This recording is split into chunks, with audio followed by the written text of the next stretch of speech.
Ketesetak tetutietab Kass Mashinani kokayaitu yete ngarunitab rani Deputy President Kithure Kindiki akosek chotok pa Ministry nebo Tililinda ole kangalale kotinygei ak tetutik cheterter chebo kakimitetab kakoitoetab kanyaiset eng emetab Kenya koboto kora kanabtaetab tetutiet notok pa Social Health Authority anan SHA. Ngekusti kongalaletab Kithure Kindiki.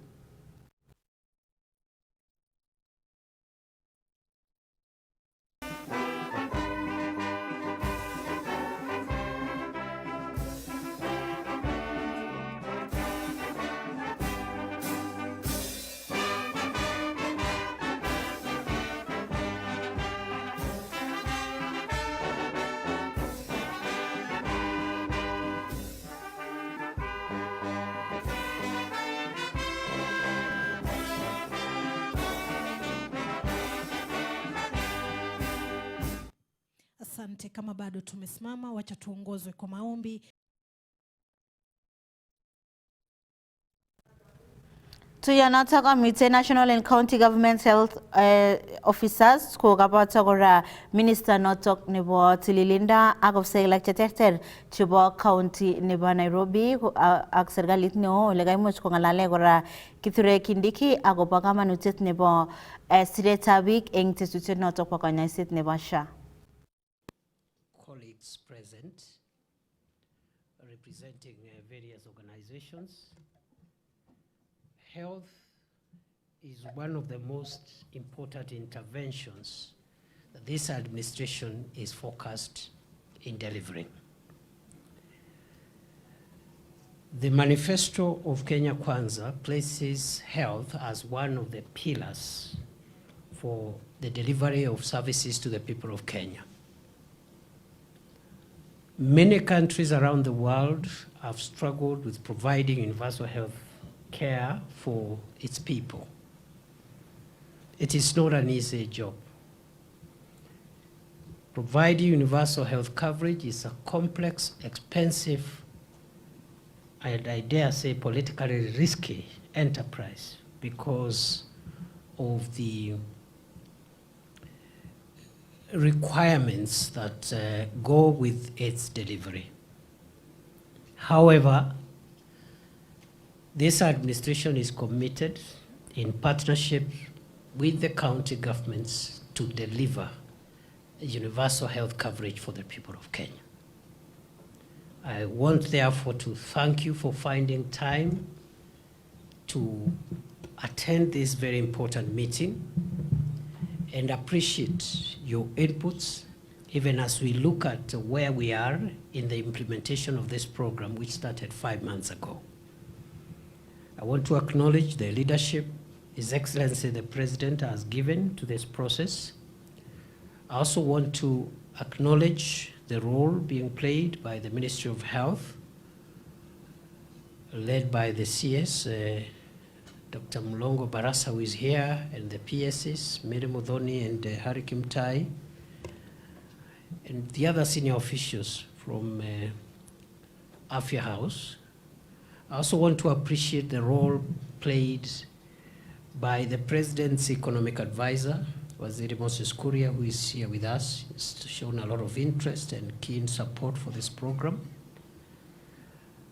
I want to appreciate the role played by Excellency governors in supporting this program. I really want to say that without the support of all the governors of our country, this program would not have enjoyed the kind of takeoff that we have witnessed in the last 5 months. So, Chair, on behalf of the COG, thank you very much for support and the cooperation that we continue to enjoy as national government in this endeavor.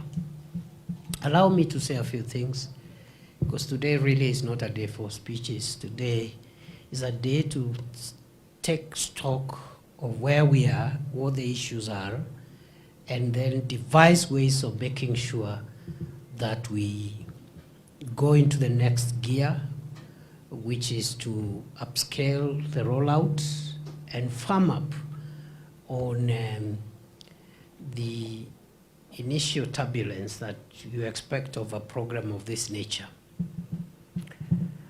I'd like to highlight just a few things. First is that in terms of registration, we seem to be making good progress. 19.5 million Kenyans are already enrolled.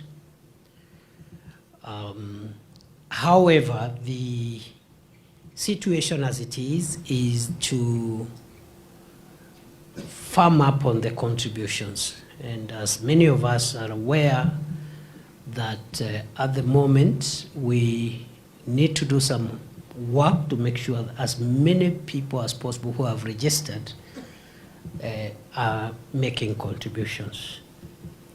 And for the avoidance of doubts, out of the 19.5 million Kenyans, all of them are enjoying primary health care, which the government is providing free of charge for the primary health care. Now, in terms of other forms of care, the secondary forms of care, treatment and referrals, we have quite a number of Kenyans who have registered but are not making contributions, and we must find a way of ensuring as many people as possible are paying their contributions so that they can enjoy the full health package, health benefit package that is available beyond the primary health care, which is available for everyone who has registered. Number two, we are reviewing the means testing tool, and I think the ministry will be giving us progress of where we are. In the next few days, we will have a new means testing tool to make sure that the tool is accurate, objective, and helps us leverage on all the fundamentals to make sure that we provide quality health care to the people of Kenya. That means testing tool will be informed by data, and there is ongoing work to integrate critical data to be used in the revised means testing tool, which has been revised following the feedback from members of the public and stakeholders that we have received over the last 5 months. And therefore, going forward, we expect once that process is complete, we expect a more energetic rollout again, because the target of the UHC program is to make sure that every citizen of Kenya has a medical insurance cover. It is possible, and we are focused in making sure that that possibility is realized in the shortest time possible.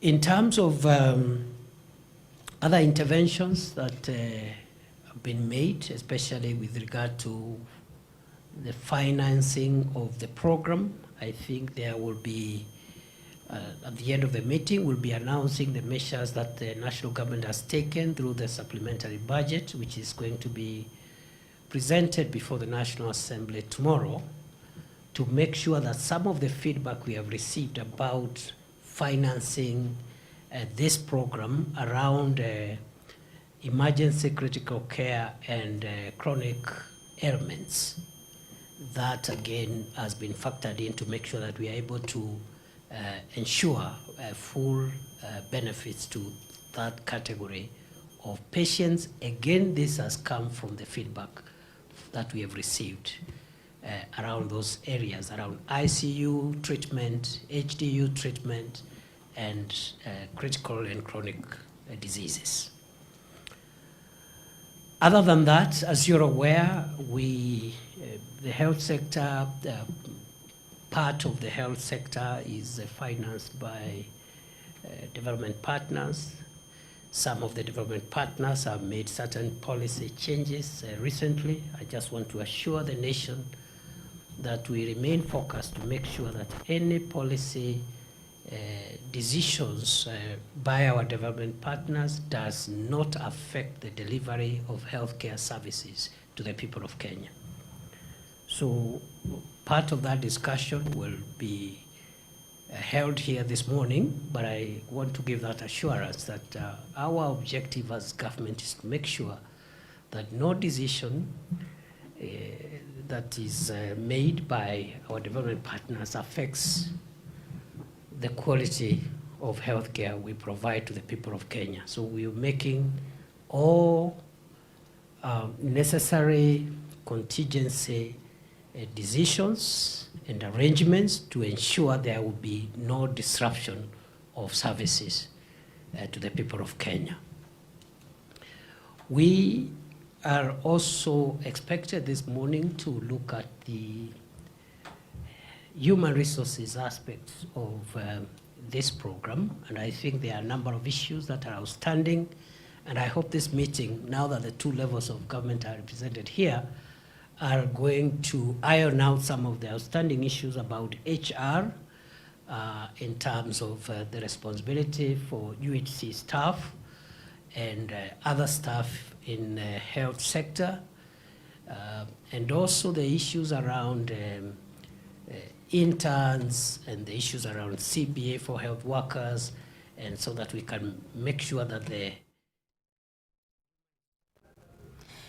Kibendi County nebo Bomet ole kakikochi kerkong'et muren agenge nebo kenyisiek 40 kapkirwok nebo Bomet nebo kerat eng korkoret eng kenyisiek 150 kosubkei ak nekikibete sabet lagokchik somok. Kakon tilanoto kirwokindet neo eng kapkirwok nebo Bomet Honorable Justice Julius Nyangarngar ole kamwa kole Bernard Kipkemboi Kirui kobune Laitit eng Sigor Ward eng Chepalungu kokibete sabet lagok chekimokotinye lelut ak eng kasarta nekitepse ine eng kapkirwok kokitinye neregek chekimite barak mising.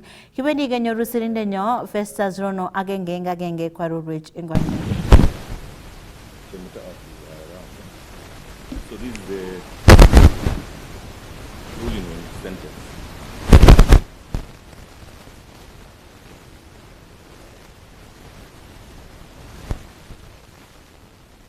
The convict here in Ghana is convicted of 3 counts of murder,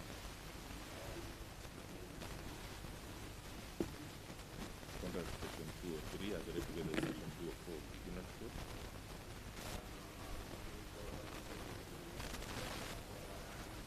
This matter proceeded before Honorable Justice Rosemary Cherish, who had it for analysis.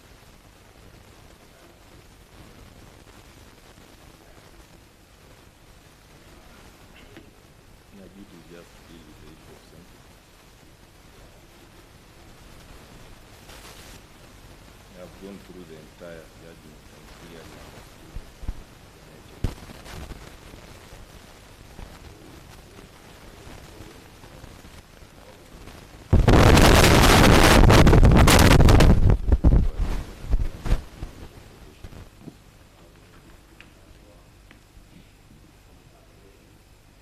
The report is elaborate and detailed, and it clearly shows that the accused is 40 years of age and comes from a large family, that he heavily indulged in alcohol and smoked bang from the social inquiry. The mother of the victims is in much pain and seeks justice.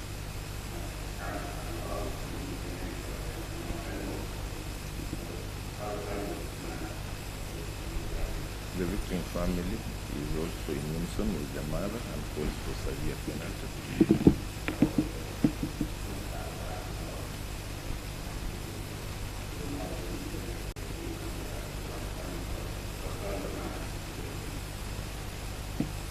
The local administration also from the report painted a bad picture about the accused and called for a tough penalty.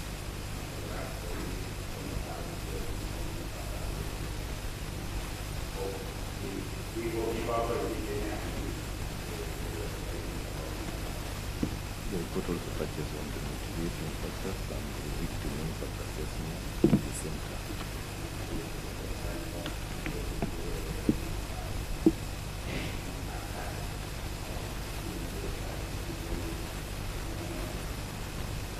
The mitigation counsel for the accused says that the accused is remorseful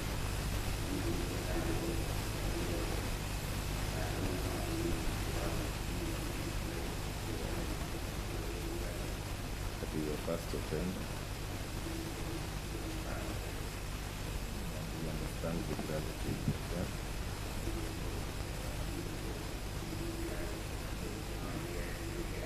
That he has learned, and that I may live in his life.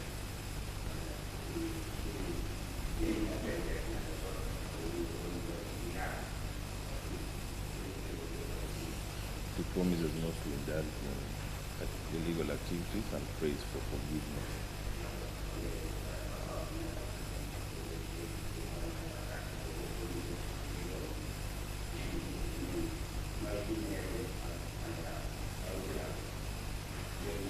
And that ultimately the accused seeks a leniency in sentence.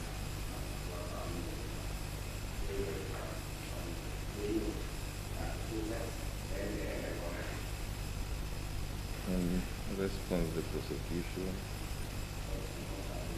relied on the social inquiry report and called for a long custodial sentence.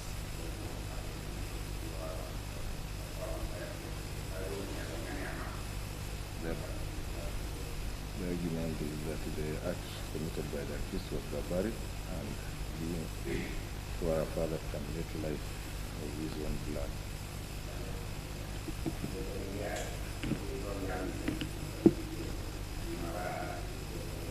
That leniency ought not to be exercised, and that the accused was not remorseful during the defense.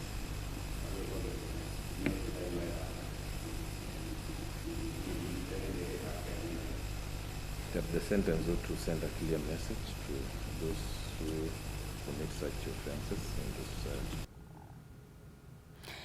Kakotestai kokimit ministry nebo tililindo kole tesetai ak tetutik chetokyingei koker kole kaimuch kosirgei chang'indab biikab emet eng tetutietab SHA ak kora koker kole kaimuch kobois eng sipitalishek tugul tetutiet notok bo Social Health Authority. Kabit nitok eng kasarta nekamwa cabinet secretary nebo ministry nebo tililindo Deborah Baraza kole tesetai icheket koboisien kibagenge ak serkalishekab counties eng tokyinetab keker kele kakimuch kekimit eng oleo sekta nebo tililindo eng emoni. The Deputy President, COG, the governors, Your Excellency, COGs, all protocols observed. Good morning. So we'll give an update on implementation of Taifa Care. And we will begin with the benefits package. As you know, this was our benefit package for the primary health care. What we had informed Kenyans is outpatient, inpatient, maternity, and optical services for minimal tariffs. But what was excluded in the first year was end-of-life services and screening and management of precancerous lesions. Regarding the social health insurance funds, then we had the benefits that are there, which is inpatient, maternity, renal, hemato-oncology, mental, surgical, imaging, among others. Incorporated and bold is overseas treatment, which again has been highlighted, but it was actually incorporated in year one. But those that were included in the shift included outpatient and oral health dental services. Regarding emergency, chronic, and critical illness, what we had said is emergency evacuation, stabilization, and resuscitation. And what was excluded in year one was critical care, chronic illness, assistive devices, and palliative care. And so even as been highlighted by His Excellency Honorable Abdullahi, critical care has been a challenge, and we have good news with regards to that, equally regarding the primary health care and the overseas treatment. So regarding the establishment, we have established the benefits package and tariffs advisory panel, and they will be reviewing the benefits package every 2 years. That is to identify the concerns and critical components that need to be addressed urgently and for them to be implemented as we had seen earlier, such as the critical illness. And the UON, through the Center of Epidemiological Modeling and Analysis, is going to host the panel and joint secretariat. So the vetting of the nominee CVs is ongoing, and a review of the MOU is underway. It will be signed by 24th February and gazetted by 28th February. So we want to assure you, governors, we are not sleeping in terms of benefit package. We have advisory team on board, and if there are any concerns and grievances, then they'll be exhaustively addressed by this. So these are wonderful news for us. We have revision of the benefit and tariffs packet. There's additional funding through the supplementary budget to facilitate, number one, an increase in funding for ICU. Previously, we were at 4,480. We are happy to report that now ICU will benefit from 28,000 Kenya shillings per day. Equally, that's good news. So again, for oncology services, we are happy. Previously, we were at 150,000, and following concerns from the public, we have been able to increase. Sorry, we're at 400, but we have increased to 550,000, an additional 150 for the oncology cases. So again, that is a good point for us. And equally, in the later slides, you'll see the issue of procurement, bulk procurement, to ensure that the prices of some of these medications are worked on. And after review, the revised benefits will go through the legal process for gazettement. Again, another concern that has come up from Kenyans is the overseas treatment. And the SHE Act provides for overseas purchasing of healthcare services not available locally. However, this requires accreditation, empanelment, and contracting of the providers and facilities overseas. And so we continue undertaking overseas treatment. Work is ongoing. We need the Ministry of Health, KMPDC, to review the patients who are going outside, and after giving they can go outside, then they can be seen. But let us remember that currently we are having 500,000 shillings for this, all inclusive. So maybe I can highlight, at times some of these things may not be addressed. It's important that they go through review by KMPDC, they go through review by Ministry of Health before they are released, because we've had challenges of patients going to facilities that have not undergone the right accreditation, or asking for money to be sent into their bank accounts, etc. So this again is a need-by-need basis, and needs a review by our team. Again, means testing. Previously, as you know, our previous means testing, people would cheat the system, and this has had great impact in terms of our average. You'll see later on, our average currently is at 560, I believe, and yet we need 880 for this as an average means testing for the system to be sustainable. And so we went back to look at the means testing, and we have a new algorithm which is under development. And it will rely more on data triangulation from other existing databases in government agencies for improvement of the accuracy of means testing. So the database will include KNBS, KRA, Immigration Department, Hustlers Funds, KPLC, among others. So the data has been requested. We are collecting all the data and reviewing it, and we believe that we should be able to roll out the new means testing very soon and plug it into the insurance premium financing, because ultimately for the system, for Taifa Care to be sustainable, we need to have the resources at hand. So we want you to encourage people, even as they register, they need to contribute. That way, when we have resources, sustainability is again successful. Okay. So our key asks. First of all is the funds for payment of old NHIF debts. As you know, there are a bit of lamentations from healthcare providers, and so we are working to finish up on that debt.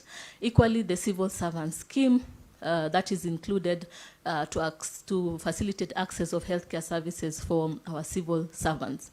Again, additional funding for improvement of benefit packages because of the concerns that have been raised by the Kenyan people, and identification and financing of indigent population by counties.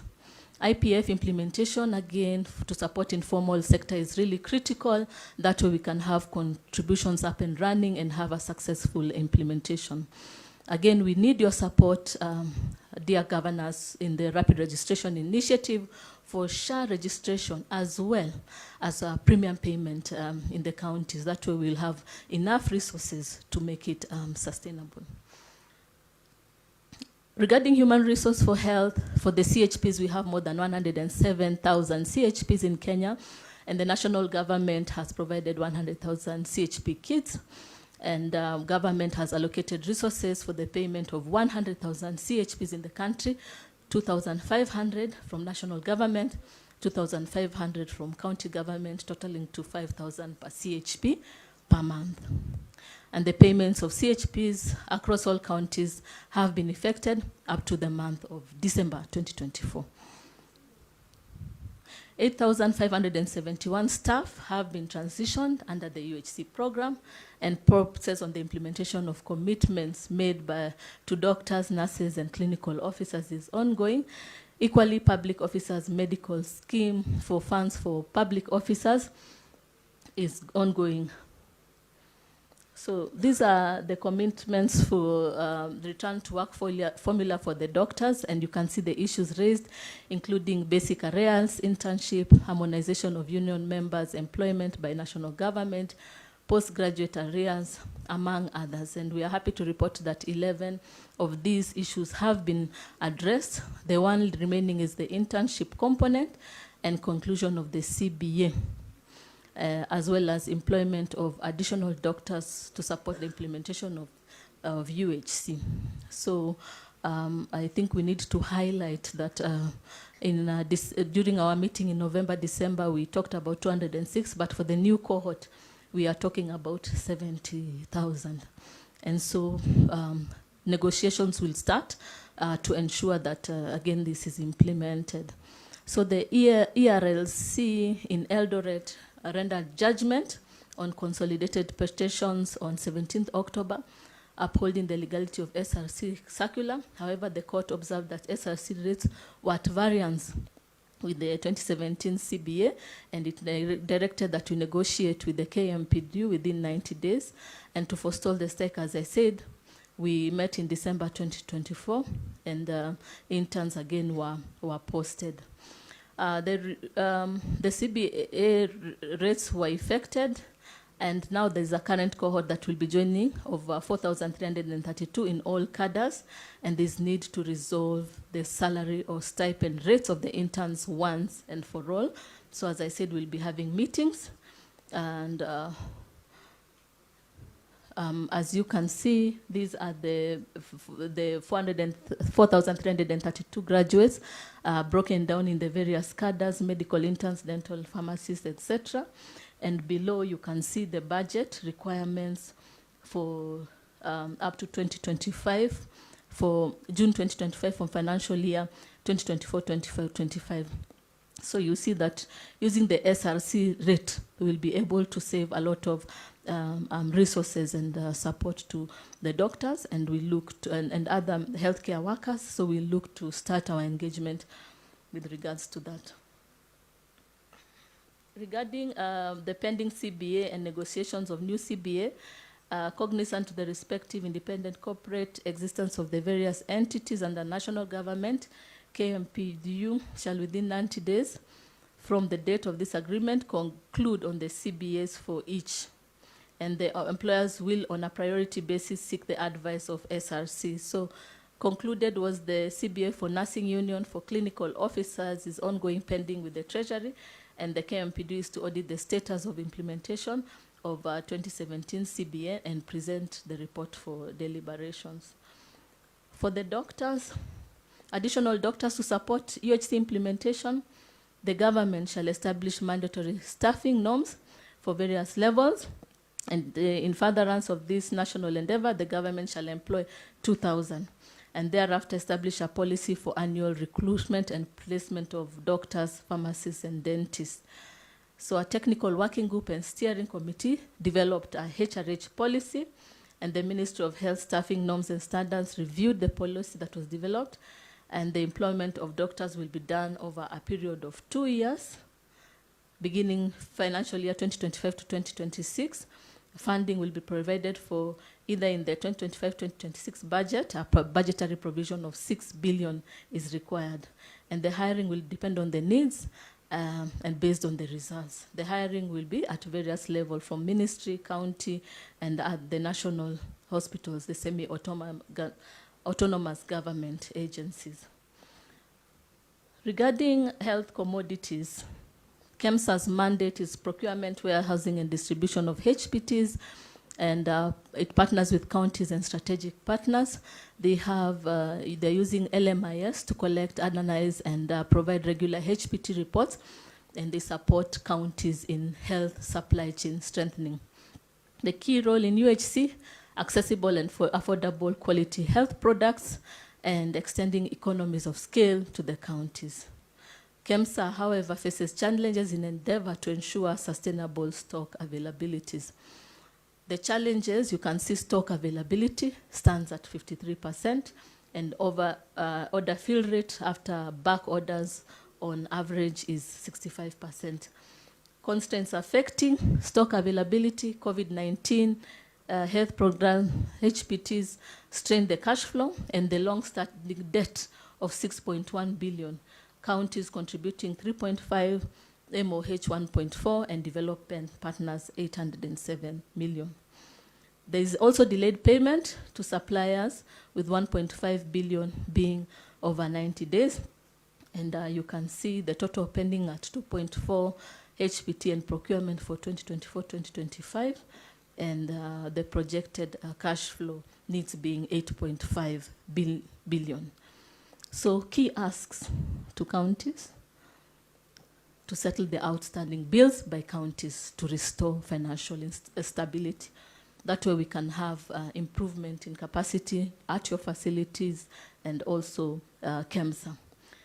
COG to concur on debt remittance of direct remittance of debt from TNT to KEMSA in concurrence with COB, and the COGs again to concur on net off by SHA to KEMSA for SHIF and PHC HPT debt. We'd love to hear more about implementation of that. Then concurrence that KEMSA remains the first choice for all public health facilities. That will be able to capacitate it and ensure that supplies are always there to reach the last mile. Regarding a comprehensive integrated health system, the objective was a national comprehensive health information management system to enhance efficiency, effectiveness, transparency, and accountability. And MOH contracted the consortium led by Safaricom. So for the digital superhighway, you can see those are the components: the health information exchange or the registries, and the health management information system. And those are the systems, the e-claims, SHA, ERP, registration, and National Logistics LMIS. So what have we been able to do so far? For registration, we are happy to report that we have self-registration, assisted registration, employer portal. We had our means testing, but we are reviewing to have the new means testing that will incorporate the various data agencies that we had talked about.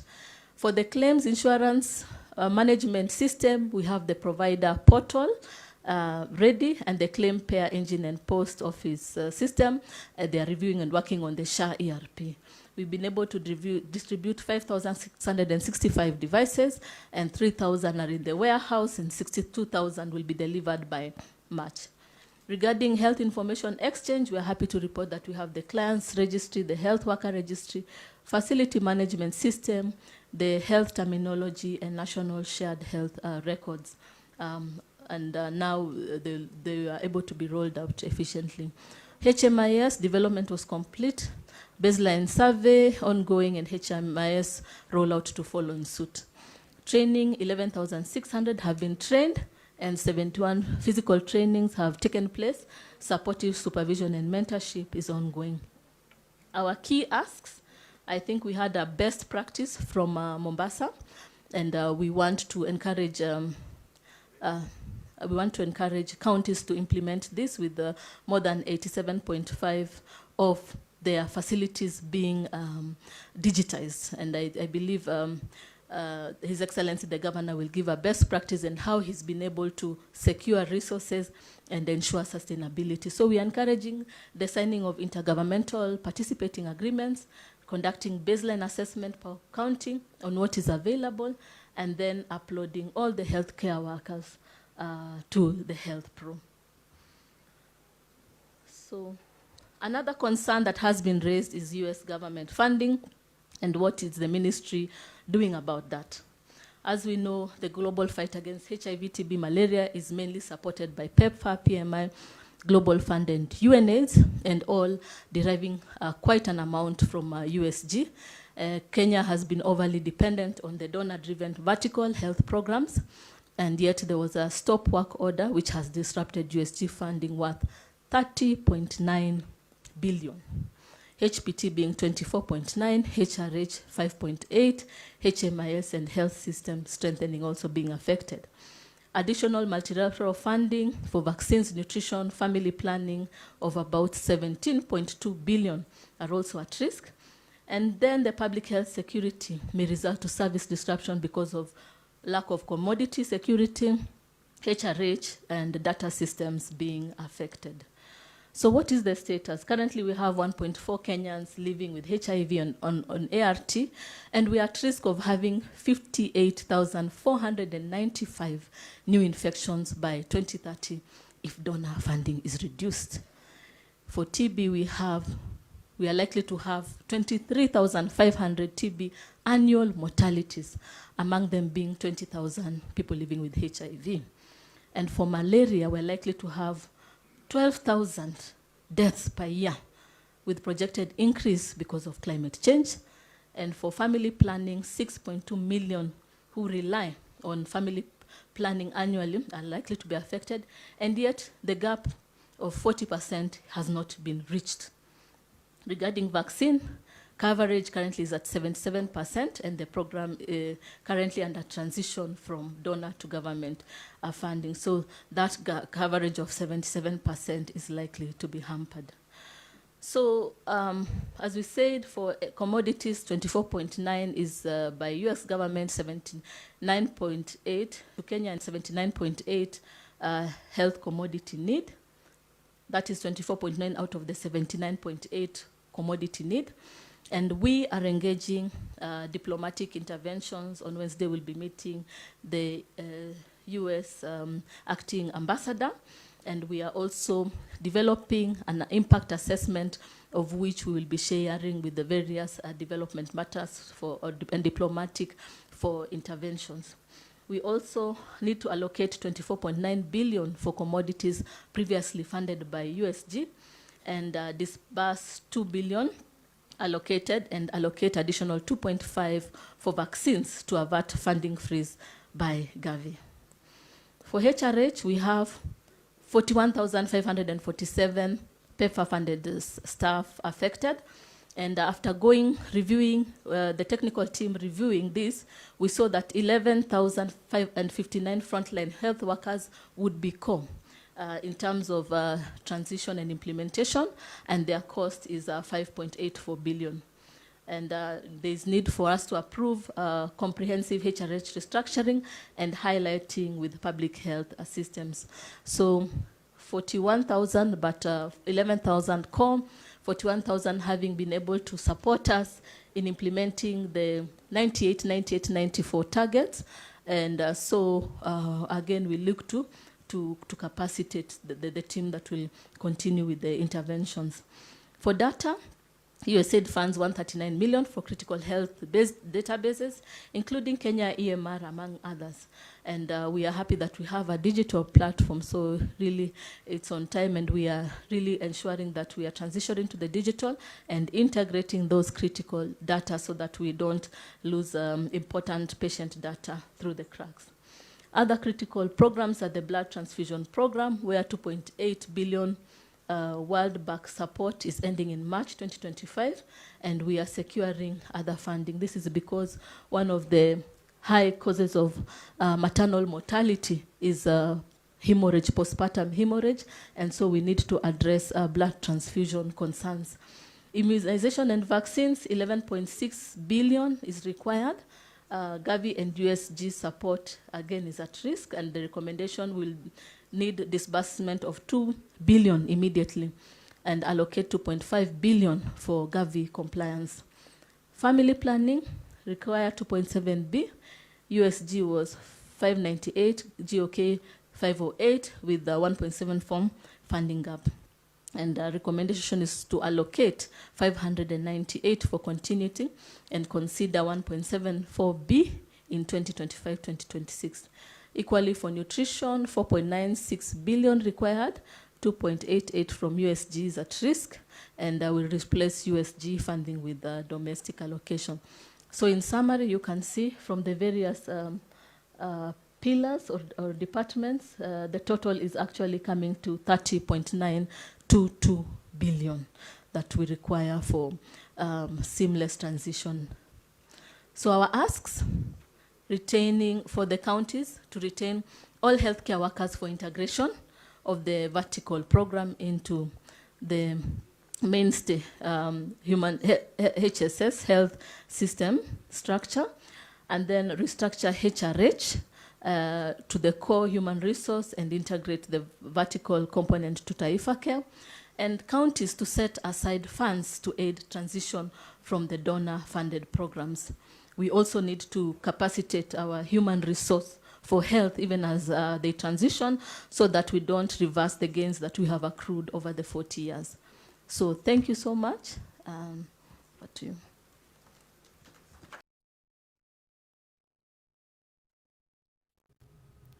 Kangolumdaga munitap olmuchol the tuchet nilel nebo konorwet nenat ko lengo digital saving nitakchinge kotaret customers chejiget ko konorabinik chebo konorwet eng oret nebo nyumnyumindo.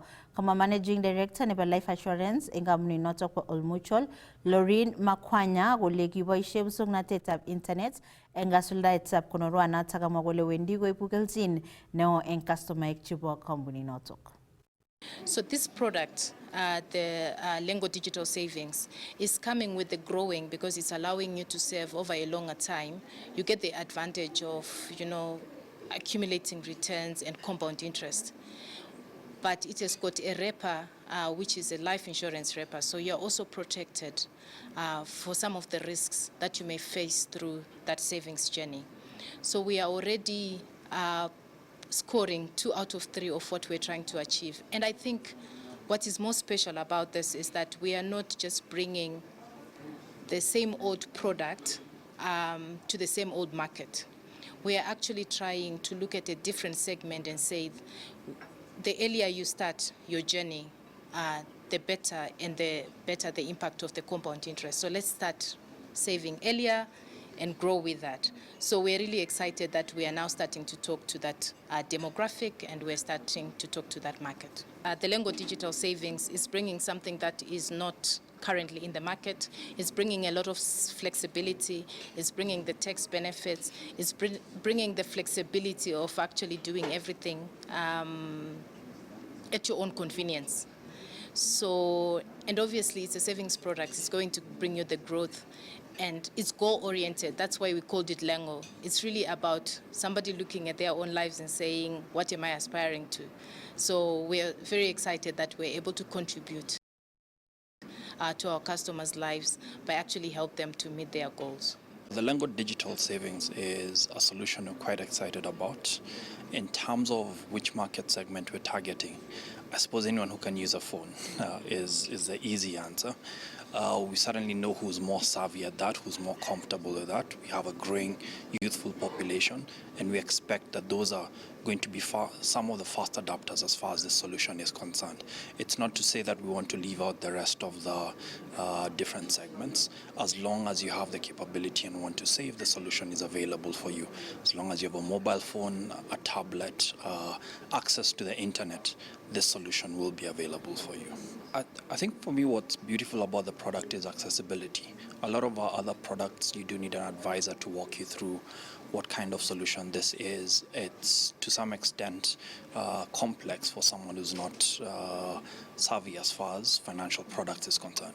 This one is very simple, very easy to go through. You can walk through the journey by yourself end to end, and it will be accessible anywhere within the country as long as you have an internet connection.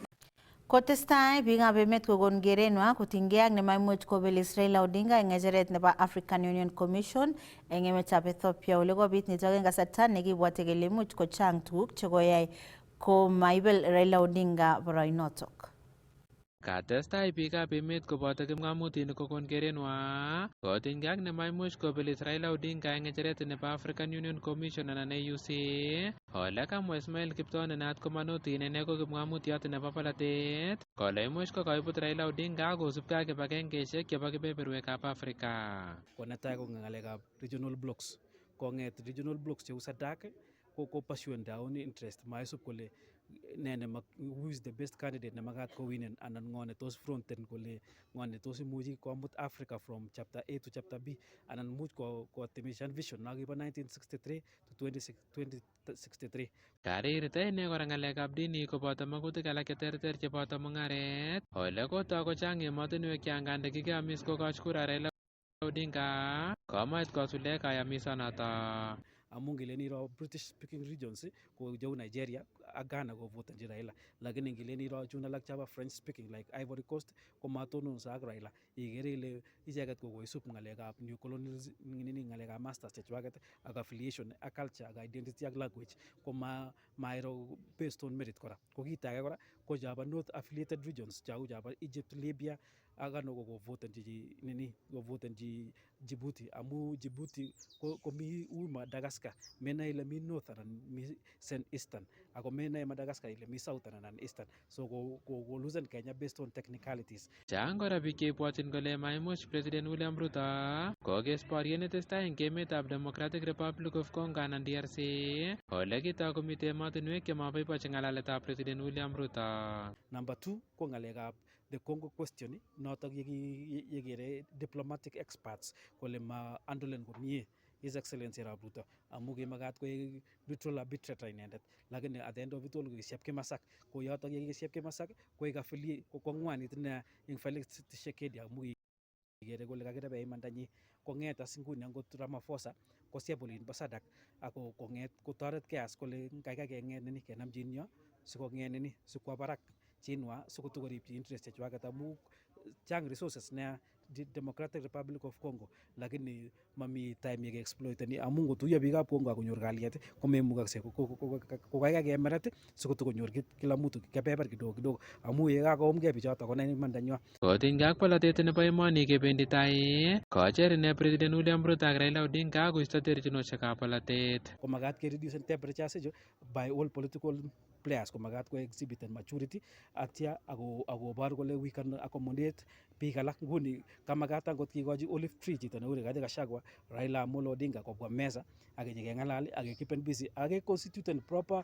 IBC amu ikere ile tunguain notok nekonu tension amu saizi we are only 2 years away from the election ako makitindoi commissioners, tomo nyikonde infrastructure, tomo kwai border delimitation, tomo kwai angot sensitization, tomo angot kondolen petitions chemi by elections. Kong'etegei county nebo Nandi logoiwekab emet chebo Kass, kainenyu ko Nelson Tarbei.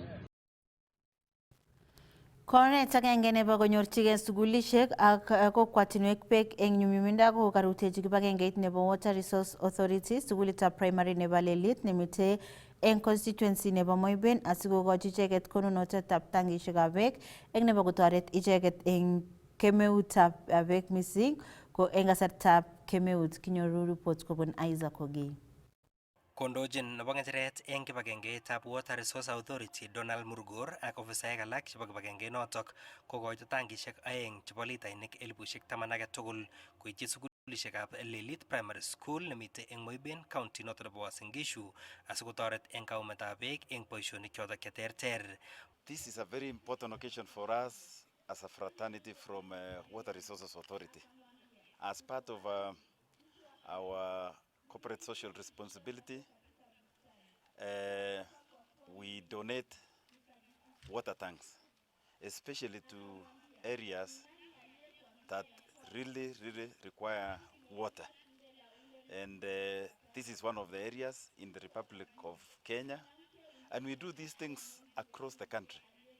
You know, Water Resources Authority is under the Ministry of Water, Sanitation and Irrigation. And our sole business is to provide clean water to Kenyans. Mwae Donald Murgor kole kibagenge notok po Water Resource Authority korutochin kebeberwek cheterter mising ko sugulishek ak kokwatunwek asikobit kotoret eng kanyumnyumetab nyorunetab beek mising ko eng kasarwek chotok chebo kemeut. You know very well our constitution, Vision 2030, says water should be provided to all Kenyans, clean water. And that is our business as Water Resources Authority. So we are happy to be here today. Among many other such functions that we hold across the country. We move all over the country to ensure that, as per our constitution, clean water should be availed to all Kenyans. Our work is to ensure that every Kenyan, all our rivers are well taken care of, and all our water sources. So it's a great duty for us today to find ourselves here in Moiben. Water resources regulation and management is a core government priority to ensure that water is made available so that we are able to have sustainable development in our country.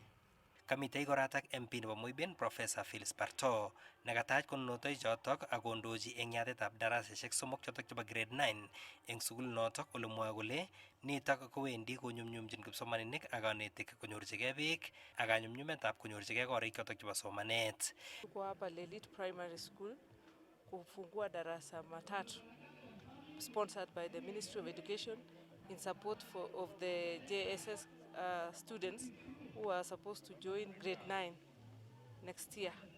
Na pia tulipata baraka kutoka Water Resource Management, wametudonetia tangi moja ya maji worth 10,000. Lelit Primary School is a boarding school. It's a government and a boarding school at the same time, and they have a very good capacity of students. There are more than 800 students in this environment, so the government saw it wise to support, because it is going to carry so many students. It's going to support the community by taking most of the students who are going to go to grade 9. Kong'eteke sukulitab Lelit Primary School nemite eng Moiben County noto nebo Uasin Gishu, logoiwekab emet chebo Kass, kainenyu ko Isaac Kogei. Chitab Kalenjin kakitsukchet ak emetab logoiwek chok chebo tetutiet notok pa Kass Mashinani kikurena Jacqueline Arusei komalo ketuitosi eng logoiwekab emet.